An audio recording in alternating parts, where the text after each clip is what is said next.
சாலிஹோத்ரர் அப்படிங்கிற விஷ்ணு பக்தர் இருக்கிறாரு. அவரு தன்னுடைய வாழ்க்கையை பகவானுக்காக அர்ப்பணிக்கணும் அப்படின்னு முடிவு செஞ்சு வனத்திற்கு வராரு. பகவான் விஷ்ணுவை நினைத்து தவம் இருக்கிறாரு.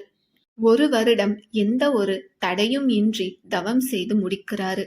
அதுக்கப்புறம் அந்த சந்தோஷத்தில் அவரு பிரசாதங்களை செய்து பகவானுக்கு படைக்கிறாரு. அவருக்கு தோணுது, இந்த பிரசாதம் வேற யாருக்காவது கொடுத்துட்டு நம்ம எடுத்துக்கிட்டா பகவானே வந்து அதை எடுத்துக்கிட்டதுக்கு சமம் அப்படின்னு யோசிக்கிறாரு. ஆனா இந்த வனத்தில் யாருக்கு கொடுக்கறதுன்னு யோசிச்சுக்கிட்டு இருக்கிறாரு. அப்போ ஒரு வயதானவர் அந்த இடத்திற்கு வராரு. சரி, நம்மளோட நல்ல நேரம் இவர் வந்திருக்காரு அப்படின்னு நினைச்சு அந்த பிரசாதத்தை கொடுக்கறாரு.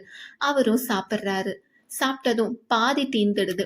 சரி, இப்ப நம்ம சாப்பிட்டா பகவானுடைய பிரசாதத்தை நம்ம சாப்பிட்ற அந்த திருப்தி நமக்கு கிடைக்கும்னு அவரும் முடிவு செய்யறாரு. ஆனால் அந்த வயதானவர் எனக்கு மிச்சம் இருக்கிறதும் தர முடியுமான்னு கேக்குறாரு. இன்னும் சந்தோஷத்துல அவரும் அதை கொடுத்துட்றாரு.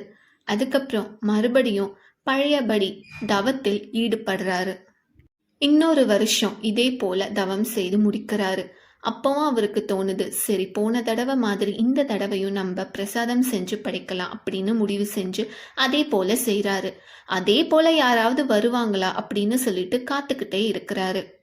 முன்பு பார்த்த அதே வயதானவர் வராரு. அவருக்கு ரொம்ப சந்தோஷமாக போயிடுது. பகவான் ரூபத்தில் இவரே வந்து வாங்கிக்கிறாரு. இது அல்லவா விதி அப்படின்னு சந்தோஷப்பட்டு இந்த தடவை மொத்தமும் நீங்களே எடுத்துக்கோங்க அப்படின்னு சொல்லிட்டு கொடுக்கறாரு. அவரும் சந்தோஷமா வாங்கி சாப்பிட்றாங்க. சாப்பிட்டுட்டு நான் கொஞ்சம் ஓய்வு எடுக்கணும் அப்படின்னு கேக்குறாங்க. இவரும் சரி இங்கேயே ஓய்வு எடுத்துக்கோங்க அப்படின்னு சொல்றாங்க. அப்போ அவரு உறங்குவதற்காக ஆசனத்தில் படுக்கிறாரு. சாலிஹோத்ரர் பார்த்துக்கிட்டு இருக்கும் பொழுதே அவரு பகவான் விஷ்ணுவுடைய விக்கிரகமாக மாறிடுறாரு. ஸ்வயம்புவாக அந்த இடத்தில் அவரு பிரதிஷ்டை ஆயிட்டாரு. இதையெல்லாம் பார்த்த சாலிஹோத்ரருக்கு அவ்வளவு சந்தோஷமாக இருந்தது. ஆனந்த கண்ணீர் வருது. பகவானே நேரில் வந்து நம்முடைய பிரசாதத்தை ஏற்றுக்கொண்டாரே அப்படின்னு சொல்லிட்டு மிகவும் மகிழ்ச்சி அடைகிறாரு. பெருமாளுடைய விக்கிரகத்தை பார்க்கும் பொழுதே வீரமாக இருந்தது. அதனால சாலிஹோத்ரரோ வீரராகவ பெருமாள் அப்படின்னு சொல்லிட்டு அவரை அழைக்கிறாரு.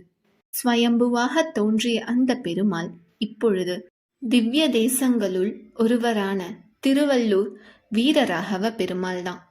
உண்மையான பக்தி இருக்கும் பொழுது அந்த பக்தரை சந்தோஷப்படுத்துவதற்காக பகவான் எந்த செயலையும் செய்வார்.